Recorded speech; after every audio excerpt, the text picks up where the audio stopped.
എന്തുകൊണ്ടായിരിക്കും ഒരു അമ്മ ഇത്തരം കാര്യങ്ങൾ ചെയ്യുന്നത്? ഒരു കുട്ടിക്ക് ആ കുട്ടിയോട് ചോദിക്കുകയാണ്, ഈ ലോകത്തിലെ ഏറ്റവും സേഫസ്റ്റ് പ്ലേസ് ഏതാണെന്ന് ചോദിച്ചാൽ ഒരു സംശയമില്ലാണ്ട് കുട്ടി ചൂണ്ടിക്കാണിച്ചു തരുന്ന ഒരു വ്യക്തിയാണ് അവരുടെ അമ്മ എന്ന് പറയുന്നത്, അല്ലെ? അത്തരം ഒരു സാഹചര്യത്തിൽ നിന്ന് തൻ്റെ ജീവന് തന്നെ ഭീഷണിയാകുന്ന ഒരിടം, അത് ആ ഒരിടമായിട്ട് ആ ഒരു പ്രസൻസ് മാറുക എന്ന് പറയുമ്പോൾ അത് എത്ര ഭയാനകരമാണ്, അല്ലെ? അപ്പോൾ ഇത്തരം കാര്യങ്ങൾ ചെയ്യുന്നതിന്, കുട്ടികളെ ഉപദ്രവിക്കുന്നതിനെ കുറിച്ച് ന്യായീകരിച്ചുകൊണ്ട് പറയുന്നതല്ല. പക്ഷെ ഒരു സ്ത്രീ അല്ലെങ്കിൽ ഒരു അമ്മ ഇത്തരം കാര്യങ്ങൾ ചെയ്യാനുള്ള റീസൺ, അതിൻ്റെ സൈക്കോളജിക്കൽ ആസ്പെക്റ്റുകളെ കുറിച്ചാണ് എന്ന് പറയുന്നത്.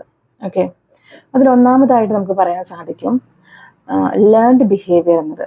അല്ലെങ്കിൽ ഒരു അമ്മ അവരവരുടെ പാരൻസിൽ നിന്ന് റിസീവ് ചെയ്തിട്ടുള്ള അല്ലെങ്കിൽ എക്സ്പീരിയൻസ് ചെയ്തിട്ടുള്ള ബിഹേവിയർ കാര്യങ്ങൾ, എങ്ങനെ അടിച്ചിട്ട്, ചീത്ത പറഞ്ഞിട്ട്, വഴക്ക് പറഞ്ഞിട്ടൊക്കെയാണ് കുട്ടികളെ അടക്കി നിർത്തേണ്ടത്, അവരെ ഡിസിപ്ലിൻ പഠിപ്പിക്കേണ്ടത് ഇത്തരം കാര്യങ്ങൾ ചെയ്തിട്ടാണ് എന്ന് മനസ്സിലാക്കിയിട്ടുള്ള, എന്ന് എക്സ്പീരിയൻസ് ചെയ്തിട്ടുള്ള ഒരു വ്യക്തി അത് തന്നെയായിരിക്കും അവരുടെ കുട്ടികൾക്കും കൊടുക്കുന്നുണ്ടായിരിക്കാം.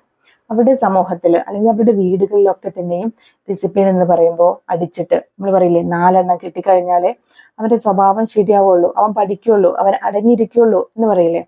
അപ്പോൾ ഇത്തരം ഒരു ബിലീവ്സ് ഉള്ള ഒരു വ്യക്തി അത് തന്നെയായിരിക്കും ഒരു ദേഷ്യം വരുന്ന സമയത്ത് അല്ലെങ്കിൽ എന്തെങ്കിലും ഒരു പ്രശ്നം വരുന്ന സമയത്ത് തൻ്റെ കുട്ടികളുടെ അടുത്ത് ചെയ്യാൻ പോകുന്നത്.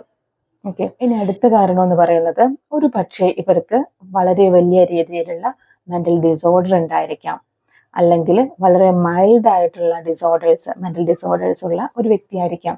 ആങ്സൈറ്റി, ഡിപ്രഷൻ, PTSD എന്തെങ്കിലും തരത്തിലുള്ള ട്രോമാസ് ക്യാരി ചെയ്യുന്നുണ്ടെങ്കിൽ, അല്ലെങ്കിൽ പോസ്റ്റ്നാറ്റൽ ഇഷ്യൂസ് ഉണ്ടെങ്കിലൊക്കെ തന്നെയും ഇത്തരം മൈൽഡ് ആയിട്ടുള്ള ബുദ്ധിമുട്ടാണ് എന്നുണ്ടെങ്കിൽ ഇവർ ഡെയിലി ലൈഫിലുള്ള എല്ലാ കാര്യങ്ങളും ചെയ്യും, ഇവർ ജോലിക്ക് പോകും. ഓക്കെ, അപ്പോൾ ഇതെല്ലാം പുറമേന്ന് നോക്കി കാണുന്ന ഒരാൾക്ക് ഇവർക്ക് പ്രശ്നമൊന്നുമില്ല എന്നായിരിക്കും.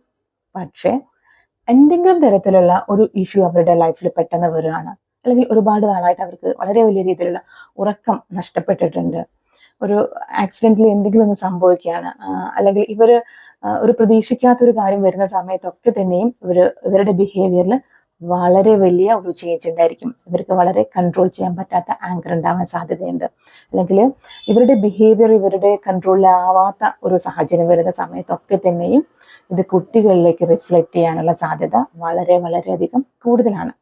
കാരണം ഒരു പീരീഡ് വരെ, ഒരു ലൈഫിന്റെ ഒരു സ്റ്റേജ് വരെ ഏതൊരു വ്യക്തിയും ഏതൊരു കുട്ടിയും അവരുടെ അമ്മയുടെ ഒപ്പമാണ് കൂടുതൽ നിൽക്കുന്നത്, അല്ലെ?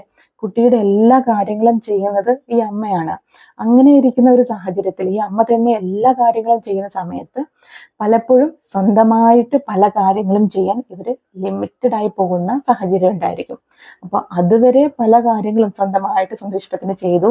പക്ഷെ ഒരു കുട്ടി വന്ന സമയത്ത് തൻ്റെ ഉറക്കം, തൻ്റെ ഭക്ഷണം, തൻ്റെ ശരീരം, തൻ്റെ ജോലി, തൻ്റെ സന്തോഷങ്ങൾ, ഇതിനെല്ലാം തന്നെയും ഒരു പല കാര്യങ്ങളും ഇതിൽ മാറ്റി വെക്കേണ്ടതുണ്ട്, അല്ലെ? അപ്പോൾ ഇങ്ങനെയുള്ള ഒരു സമയത്ത് പലപ്പോഴും ഇവർക്ക് വളരെ വലിയ രീതിയിൽ ഇവർ ബേൺ ഔട്ട് ആയി പോകാനുള്ള സാഹചര്യമുണ്ട്. ഇനി നമ്മൾ നോക്കിയാൽ കാണുന്നതാണ് വളരെ വലിയ ഒരു സ്ട്രെസ്. ഇന്ന് സ്ട്രെസ് എന്ന് പറയുമ്പോൾ എല്ലാവരും ഡെയിലി വളരെ വലിയ സ്ട്രെസ്സിലൂടെ കടന്നു പോകുന്നത്. അപ്പോൾ ഒരു സ്ത്രീ പെട്ടെന്ന് അമ്മയാകുന്നു, അല്ലെങ്കിൽ ഫാമിലിയിലെ എല്ലാവരുടെയും കാര്യങ്ങൾ ശ്രദ്ധിക്കണം, അവരെ ജോലിക്ക് പോകുന്നു, അല്ലെങ്കിൽ വീട്ടിലെല്ലാ കാര്യങ്ങളും ചെയ്യണം, അതോടൊപ്പം കുട്ടിയുടെ കാര്യങ്ങളും കൂടി എല്ലാ കാര്യങ്ങളും ചെയ്യണം എന്നുള്ള രീതിയിലൊക്കെ വരുമ്പോൾ ഈ സ്ട്രെസ് വരുന്ന സമയങ്ങളിലൊക്കെ തന്നെയും അത് കുട്ടികളിലേക്ക് സ്പ്രെഡ് ചെയ്യാനുള്ള സാധ്യതയുണ്ട്. ഈ കുട്ടികൾ എപ്പോഴും തന്നെയും അമ്മയുടെ കൂടെയാണ്, അല്ലെ? ഇനി മറ്റൊരു പ്രധാനപ്പെട്ട കാര്യം എന്ന് പറയുന്നത്, ഒരു കാരണം പാർട്ട്ണറുടെ അടുത്ത് നിന്ന് വേണ്ട സ്നേഹമോ പരിഗണനയോ ഒന്നും കിട്ടാത്ത ഒരു സാഹചര്യം, സ്വന്തം ഫാമിലിയിൽ നിന്ന് അല്ലെങ്കിൽ പാർട്ട്ണറുടെ അടുത്ത് നിന്ന് വളരെ ഡിസ്റെസ്പെക്റ്റ് അല്ലെങ്കിൽ നെഗ്ലക്റ്റ് ഒക്കെയാണ് കിട്ടുന്നത്, അല്ലെങ്കിൽ പാർട്ട്ണറെ ഫിസിക്കലി അബ്യൂസ് ചെയ്യുന്നു, പാർട്ട്ണറോട് ട്രസ്റ്റ് ഇല്ലാത്ത ഒരു സാഹചര്യം, അല്ലെങ്കിൽ ഒരുപാട് മോശം അനുഭവങ്ങൾ ഈ ഒരു റിലേഷൻഷിപ്പിലൂടെ അവർ നേരിടുന്നു എന്നുണ്ടെങ്കിലൊക്കെ തന്നെ ഇത് അവരുടെയും കൂടി കുട്ടിയാണല്ലോ, അപ്പൊ ഞാൻ എന്തിന് ഇത് സഹിക്കണം, അല്ലെങ്കിൽ ഞാൻ മാത്രം എന്തിന് ഇത് ബുദ്ധിമുട്ട് അനുഭവിക്കണം എന്നൊരു തോട്ട് ഈ ഒരു സ്ത്രീയിൽ വരാനുള്ള സാധ്യതയുണ്ട്. അതുപോലെ തന്നെ സ്വന്തം പാർട്ട്ണറുടെ അടുത്ത് നിന്ന് കാര്യങ്ങളൊന്നും തന്നെയും സ്നേഹവും സപ്പോർട്ടും ഒന്നും ഇല്ല എന്നുണ്ടെങ്കിൽ അവർ എക്സ്ട്രാ മാരിറ്റൽ റിലേഷൻഷിപ്പിലേക്ക് പോവുകയും ഓരോ ദിവസം കഴിയും തോറും കാര്യങ്ങൾ കൂടുതൽ കൂടുതൽ വഷളാവുകയും ഇവര് വളരെയധികം ബുദ്ധിമുട്ടിലേക്ക് പോകുന്ന, സ്ട്രെസ്ഫുൾ ആയി പോകുന്ന ഒരു സാഹചര്യത്തിലേക്ക് വരികയും ചെയ്യും.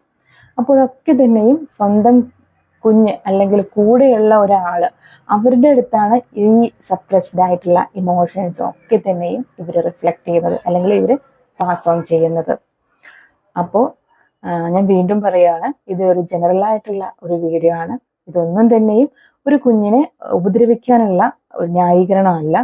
പക്ഷെ നമ്മൾ തീർച്ചയായിട്ടും മനസ്സിലാക്കണം, ഒരു സ്ത്രീ, ഒരു അമ്മ, അവര് വളരെയധികം ഇമോഷണലി ബാലൻസ്ഡ് ആയിരിക്കേണ്ടതിൻ്റെ ആവശ്യകത എന്ന് പറയുന്നത് അത് ആ ഫാമിലിയുടെ മുഴുവനും അല്ലെങ്കിൽ അവരുമായി ബന്ധപ്പെട്ട എല്ലാവരുടെയും ആവശ്യകതയാണ്, അല്ലെങ്കിൽ അത് അത്രയ്ക്കും ഇമ്പോർട്ടൻ്റ് ആയിട്ടുള്ള ഒരു കാര്യമാണെന്ന് എല്ലാവരും മനസ്സിലാക്കണം.